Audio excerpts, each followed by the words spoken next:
ಇವತ್ತಿನ ದಿನ ನಾವು ಶಾಲೆ ಮಕ್ಕಳ ದಾಖಲಾತಿ ಹೆಚ್ಚಿಸಲು ಶಿಕ್ಷಣ ಇಲಾಖೆ ಮಾಸ್ಟರ್ ಪ್ಲಾನ್. ಸರ್ಕಾರಿ ಶಾಲೆಗಳಲ್ಲಿ ಮಕ್ಕಳ ದಾಖಲಾತಿ ಹೆಚ್ಚಿಸಲು ಶಿಕ್ಷಣ ಇಲಾಖೆ ಮಾಸ್ಟರ್ ಪ್ಲಾನ್. ಇಲ್ಲಿದೆ ಮಾಹಿತಿ. ಇದರ ಬಗ್ಗೆ ಸಂಪೂರ್ಣವಾಗಿ ತಿಳಿದುಕೊಳ್ಳೋಣ. ಮಿಸ್ ಮಾಡದೆ ಈ ವಿಡಿಯೋವನ್ನು ಸಂಪೂರ್ಣವಾಗಿ ನೋಡಿ ಮತ್ತು ನಿಮಗೆ ಯಾವ ಉದ್ಯೋಗದ ಬಗ್ಗೆ ಮಾಹಿತಿ ಬೇಕು ಎಂಬುದನ್ನು ಕಮೆಂಟ್ ಬಾಕ್ಸ್ನಲ್ಲಿ ಕಮೆಂಟ್ ಮಾಡಿ. ಇಷ್ಟ ಆದರೆ ಸಬ್ಸ್ಕ್ರೈಬ್ ಆಗಿ.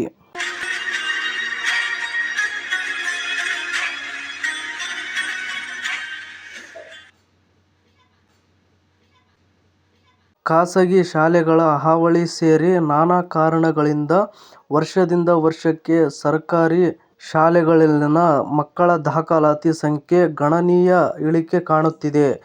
ಹೀಗಾಗಿ ಇವುಗಳನ್ನು ಇಳಿಕೆ ಮಾಡಲು ಶಿಕ್ಷಣ ಇಲಾಖೆ ಮಾಸ್ಟರ್ ಪ್ಲಾನ್ ಮಾಡಿದ್ದು, ವಿದ್ಯಾರ್ಥಿಗಳ ದಾಖಲಾತಿ ಹೆಚ್ಚಳಕ್ಕೆ ಪರಿಣಾಮಕಾರಿ ಕ್ರಮ ಕೈಗೊಳ್ಳಲು ಮುಂದಾಗಿದೆ. ಈ ಹಿನ್ನೆಲೆ ಹೊಸ ಭಾಗ್ಯಗಳ ಘೋಷಣೆಯ ಮೊರೆ ಹೋಗಿದೆ. ಸರ್ಕಾರಿ ಶಾಲೆಗಳಲ್ಲಿ ಮಕ್ಕಳ ದಾಖಲಾತಿ ಒಂದೇ ವರ್ಷದಲ್ಲಿ 2.25 ಲಕ್ಷದಷ್ಟು ಕಡಿಮೆಯಾಗಿರುವುದು ಗಂಭೀರ ಪ್ರಶ್ನೆಗಳಿಗೆ ಕಾರಣವಾದ ಬೆನ್ನಲ್ಲೇ ಇಲಾಖೆ ಅಲರ್ಟ್ ಆಗಿದೆ.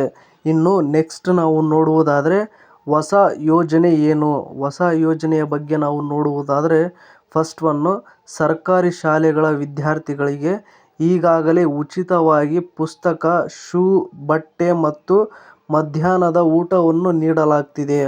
ಇದರ ಜೊತೆಗೆ ಇನ್ಮುಂದೆ ಓರ್ವ ವಿದ್ಯಾರ್ಥಿಗೆ 6 ನೋಟ್ಬುಕ್ಗಳನ್ನು ಇಲಾಖೆ ನೀಡಲಿದೆ. ಹಾಗೆಯೇ ವಾರದ 5 ದಿನ ವಿದ್ಯಾರ್ಥಿಗಳಿಗೆ ಮೊಟ್ಟೆ ವಿತರಣೆ ಕೂಡ ಇರಲಿದೆ. ಜನವರಿಯಿಂದಲೇ ದಾಖಲಾತಿ ಪ್ರಕ್ರಿಯೆ ಆರಂಭವಾದ ಜೊತೆಗೆ ಯಾವುದೇ ಶುಲ್ಕಗಳು ಇಲ್ಲದಿರುವ ಬಗ್ಗೆ ಪಾಲಕರಿಗೆ ಮನವರಿಕೆ ಮಾಡಲು ಕ್ಯಾಂಪೇನ್ನ ಕೂಡ ಇಲಾಖೆ ಆರಂಭಿಸಿದೆ. ಇನ್ನು ನೆಕ್ಸ್ಟ್ ನಾವು ನೋಡುವುದಾದರೆ ವಿಧಾನ ಪರಿಷತ್ ಅಧಿವೇಶನದಲ್ಲಿ ರಾಜ್ಯ ಸರ್ಕಾರ ನೀಡಿದ ಮಾಹಿತಿಯ ಪ್ರಕಾರ ಪ್ರಸ್ತುತ ಶೈಕ್ಷಣಿಕ ವರ್ಷದಲ್ಲಿ 188 ಸರ್ಕಾರಿ ಶಾಲೆಗಳಲ್ಲಿ ಒಂದು ಪ್ರವೇಶವಾಗಿಲ್ಲ. ಇದರಲ್ಲಿ 160 ಕಿರಿಯ ಪ್ರಾಥಮಿಕ ಶಾಲೆಗಳು ಮತ್ತು 25 ಹಿರಿಯ ಪ್ರಾಥಮಿಕ ಶಾಲೆಗಳು ಮತ್ತು 3 ಪ್ರೌಢಶಾಲೆಗಳಿವೆ. ಶೂನ್ಯ ದಾಖಲಾತಿ ಹೊಂದಿರುವ ಶಾಲೆಗಳು ತುಮಕೂರಿನಲ್ಲಿ 45 ಇದ್ದು, ನಂತರ ಕಲಬುರಗಿ 21, ಕೋಲಾರ 20, ಕೊಪ್ಪಳದಲ್ಲಿ 18 ಮತ್ತು ಬೀದರ್ನಲ್ಲಿ 17 ಶಾಲೆಗಳಿವೆ. ಇನ್ನು ನೆಕ್ಸ್ಟ್ ನಾವು ನೋಡುವುದಾದರೆ ಏಕೋಪಾಧ್ಯಾಯ ಶಾಲೆಗಳು ಸಂಖ್ಯೆ ಹೆಚ್ಚಳ. ಇದರ ಬಗ್ಗೆ ನಾವು ನೋಡುವುದಾದರೆ 2018ರಲ್ಲಿ 3450 ಇದ್ದ ಏಕೋಪಾಧ್ಯಾಯ ಶಾಲೆಗಳ ಸಂಖ್ಯೆ 2025-26ನೇ ಸಾಲಿನಲ್ಲಿ 6675ಕ್ಕೆ ಏರಿಕೆ ಕಂಡಿದೆ.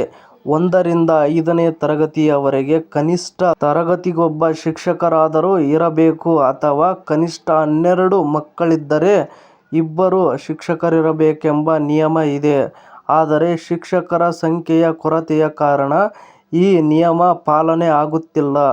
ರಾಜ್ಯಾದ್ಯಂತ 60,000ಕ್ಕೂ ಹೆಚ್ಚು ಶಿಕ್ಷಕರ ಹುದ್ದೆಗಳು ಈಗಾಗಲೇ ಖಾಲಿ ಇದ್ದು, 2028ರ ವೇಳೆಗೆ ಇನ್ನೂ 28,000 ಶಿಕ್ಷಕರು ನಿವೃತ್ತರಾಗಲಿದ್ದಾರೆ ಎನ್ನಲಾಗಿದೆ.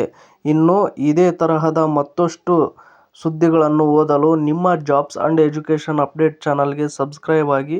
ಈ ವಿಡಿಯೋ ನೋಡುತ್ತಿರುವವರು ಇನ್ನೂ ಯಾರ್ಯಾರು ಸಬ್ಸ್ಕ್ರೈಬ್ ಆಗಿಲ್ವೋ ಪ್ಲೀಸ್ ಎಲ್ಲರೂ ಸಬ್ಸ್ಕ್ರೈಬ್ ಆಗಿ ನಿಮ್ಮ ಜಾಬ್ಸ್ ಅಂಡ್ ಎಜುಕೇಷನ್ ಅಪ್ಡೇಟ್ ಚಾನಲ್ಗೆ ಸಪೋರ್ಟ್ ಮಾಡಿ. ಮತ್ತು ಈ ಅಪ್ಡೇಟ್ ಬಗ್ಗೆ ನಿಮ್ಮ ಅಭಿಪ್ರಾಯ ಏನೆಂದು ಕಮೆಂಟ್ ಬಾಕ್ಸ್ನಲ್ಲಿ ಕಮೆಂಟ್ ಮಾಡಿ.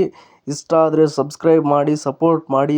Thank you for watching friends. ಎಲ್ರಿಗೂ ಧನ್ಯವಾದಗಳು.